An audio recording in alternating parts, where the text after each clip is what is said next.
So, who are the most hated fighters in the UFC? Well, in this video, guys, we're going to be working that out. I've got this tier list, as you can see right next to me, and I've got fighters all around the screen. I'm going to drag and drop them where I think they belong on this tier list. S being the most disliked, the most hated by fans, all the way down to F, who are people who the fans genuinely still aren't fond of. For maybe one reason or another, but a lot of fans still do like them. So that's how we're going to do it today. I'm Tizer MMA. Subscribe if you're new here. Leave a like. You don't want to miss any content coming out. We're going to do loads of live streams, loads of videos, daily uploads. And without further ado, let's get right into this video. So yeah, starting off with one of the more disliked guys in the UFC, shall we say. Aljamain the Funkmaster Sterling. He's going at the top of it, okay? Because personally, I don't dislike this guy, okay? You know, whatever. Because people say he fluked his fights, right?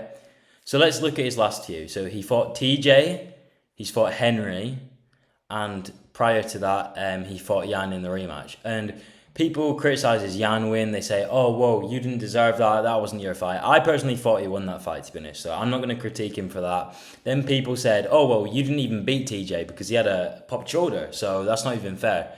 Well, it's not his fault, you know. He's just beating the guys that he's getting put against. And if TJ wanted a better chance, he should have pulled out and tried to get the bout rescheduled.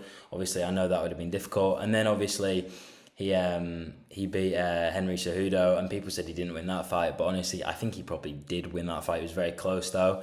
So yeah, that's why he's there. And obviously, the knee situation where he faked the Peter Yan knee. Listen, I see both sides of that. But all I'm gonna say is, if you were in his position, what would you do? You know, it's a free chance to get the belt and then get a rematch. So you're probably going to take that. And also, you got to consider that the fight was going away from Aljo's way. He did well at the start, but then he kind of started to slip. So it was becoming a Yan fight, and it looked like he might have found a finish later on. So that's why he's there. A lot of fans still haven't forgiven him for that, but I'm willing to look past it. If he beats Sean O'Malley fair and square, you can't really critique this guy anymore. But, you know, he is good on the ground. We move on. Kamaru Usman, A. Very cringe. You know, very cringe. Cocky. I mean, you know, I wouldn't say too cocky, seeing as he was champion for a very long time. But this guy really got humbled against Leon, okay? It was very clear to see that after the second, the Edwards fight, he was a bit different, a bit more relaxed. You could tell the championship mentality had changed a bit. And I think he was glad he didn't have the belt in a way, because I feel like him having the belt, it seemed like it put a lot of pressure on him to be someone that he's not. And that just resulted in him being really hard to watch and listen to because he was just exceptionally cringe. And this guy's just not really well liked in MMA. You know, they were kind of preying on his downfall. A lot of people wanted Kobe to beat him. Then people wanted Jorge to beat him. Obviously, that was a lot less likely. But then finally, he did lose to Leon, so that was all good. And obviously, I think Leon's a much better champion than him, in my opinion. So he's just, you know, the fans don't like Usman. They call him a boring decision fighter, which, to be fair, if Usman gets his own way in a fight, he will make it a boring fight. But if the enemy, you know, his opponent, if they bring it to him, he can be in good fights. You know, Kobe and Covington's fights were both good with him. The third Edwards fight was pretty fun. Thought that was a pretty good fight. You know, Edwards really brought it to him that time because he didn't gas, because he wasn't so high up and at altitude. But yeah, so that's why he's there. We move on. Now, this one's a bit controversial, okay? This one is a bit controversial, but I'm kind of leaning Adesanya low S. I don't know. I'm kind of leaning Adesanya.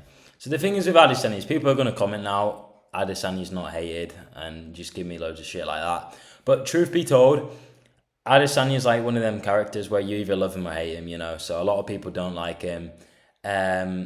Mainly for his fight style, to be honest. His fight style's, if he has his way, like I said with Usman, he'll just leg kick and jab you at range. You know, he's quite fine with not having a finish. And I know he said he wanted to knock out Pereira, but in Pereira's defense, he was the one pressing forward when he got knocked out. So, you know, if it was up to, it wasn't like Izzy charged forward and threw a flying knee. So that's all I have to say about that. This guy's, you know, he's he's a bit of a keyboard warrior. He does use Instagram and Twitter a lot to say shit about people. So, you know, he's very active on the socials. But he has a lot of fans as well. So maybe S is a bit harsh. I might move him down to A. I might move him down to A. They can all go in A, these guys. I feel like they're on the same level in the fan base, but Izzy does have a lot more fans than these guys. So maybe Sterling goes S, because I don't really know a lot of Sterling fans, but I know a few Adesanya fans, but they're usually about 14-year-olds, so yeah, that's that. Izzy does tend to have really young fans. We move on. Henry Cejudo.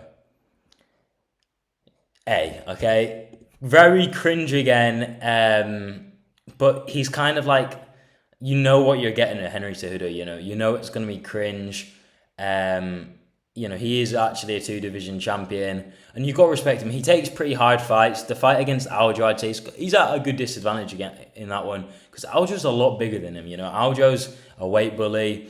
He's basically a featherweight, and Henry, he makes flyweight. So he's really short. He's like 5'4".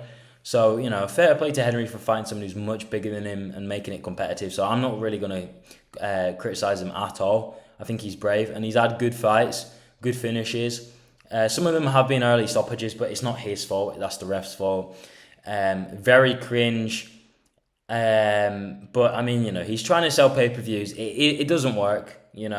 His method just makes people cringe. And, yeah, that's Henry Cejudo. You know what you're getting. Cringe fighter, very hard to watch, tries desperately to sell a pay-per-view and it doesn't really work. But, when you get in the cage, it's usually a good fight no matter what happens. We move on.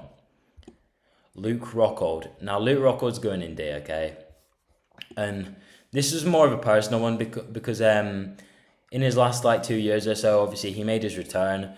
And then he said, oh, this is the best I've ever felt. And then he lost to Paulo Costa after a pretty bad performance, I'd say. It wasn't a very good performance. I was going to say he did gas, but everyone gassed on that card because it was in Salt Lake City, so I'm not going to blame him for that. Very high altitude, but, is what it is. This guy's kind of disliked for running his mouth so much against Bisping, and then he got knocked out, and he's quite a sore loser as well, which is why he's why he's on this list, because he's a very sore loser, didn't take that loss very well.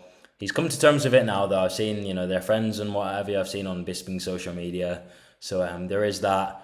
And this guy wasn't a very popular champion, so I don't think people were really sad to see him lose the belt. Obviously, he then just got destroyed by Jan Blachowicz when he went for light heavyweight. So yeah, that's why Luke Rockhold's there. Mr. No Chin himself. Yeah, we move on. Conor McGregor. Now, here's the thing. Conor McGregor is like Adesanya in a lot of ways. You either love him or you hate him, and a lot of people hate him. So he's probably going to go here because this guy has a lot of haters. I'm not one of them. I think he's good for the sport. He kind of made the sport what it is today. He brought in so many more fans in the last 7 years or so when he was in his prime. This guy was literally a mainstream. He was one of the biggest athletes in the world.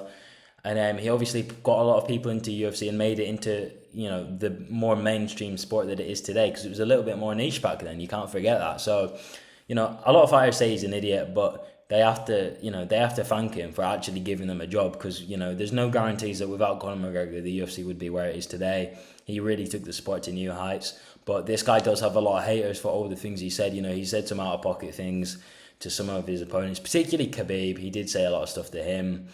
So a lot of Khabib fans don't like him, stuff like that. And obviously he has had, outside of the octagon stuff happen, he punched an old man in a bar once, so that wasn't very good. There's not really an excuse for that, is there? That's just terrible behaviour from McGregor. So, I get why, he has this, people that don't like him, but he is good for the sport, having said. We move on. Khabib. Now, I'm going to put him on the same level probably as Conor, or maybe D tier, because more or less, for every Conor fan, and for every Khabib fan, there's basically the other one and then a Khabib hater. So, for every guy that dislikes Conor, there's a Conor fan who dislikes Khabib, okay? So it goes back and forth.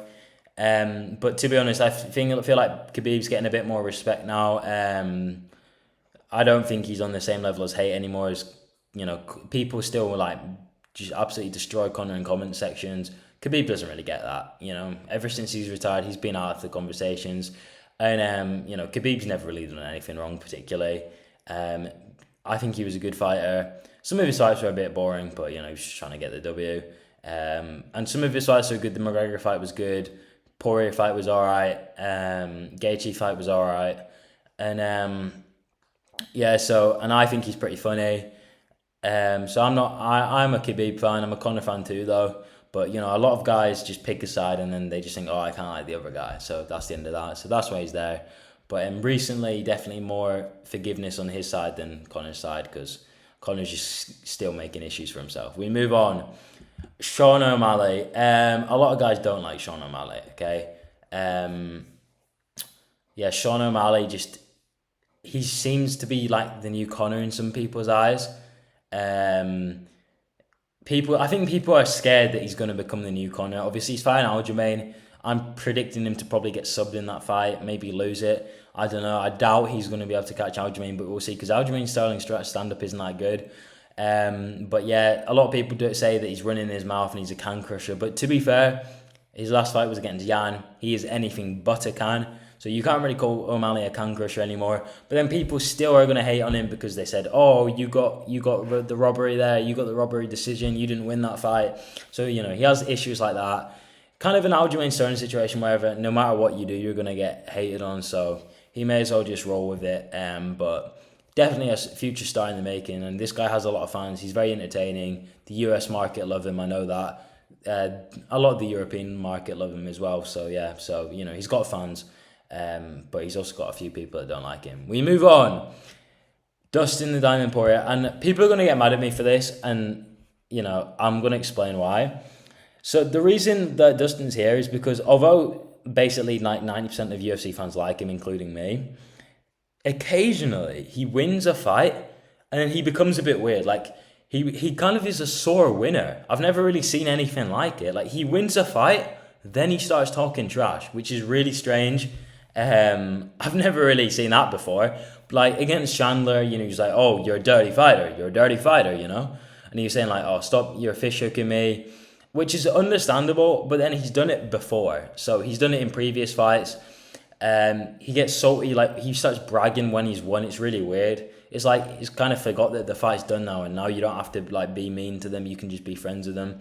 So very strange to that, and that's why he's on this list, because a lot of people have picked up on that recently, I've noticed, particularly in the Chandler fight. But he's not really disliked, but so to speak. But that is a thing that people don't like about Dustin, that he's a sore winner. Sore winner. Can you imagine that? Anyway, we move on. Matt Serra. He's literally just here because he beat GSP and he's somewhat annoying and talks a lot of trash. He's got a massive ego because he beat GSP once. We move on. All I have to say about him. Michael Bisping. Now, Michael Bisping isn't very disliked, but he's quite polarizing, you know. Like, this guy, you know, you're either his like best friend or his enemy. That's how he kind of sees it. So, and he has got a beef with some, you know, people that don't like him on YouTube and stuff. So, yeah, he's quite polarizing. Occasionally funny, but I've noticed a small little thing with Michael Bisping, right, is that he'll be interviewing someone and then he'll just say to them, and like when he's asking them, he'll just take away from their performance. He'll be like, oh, you nearly lost that fight, but well done.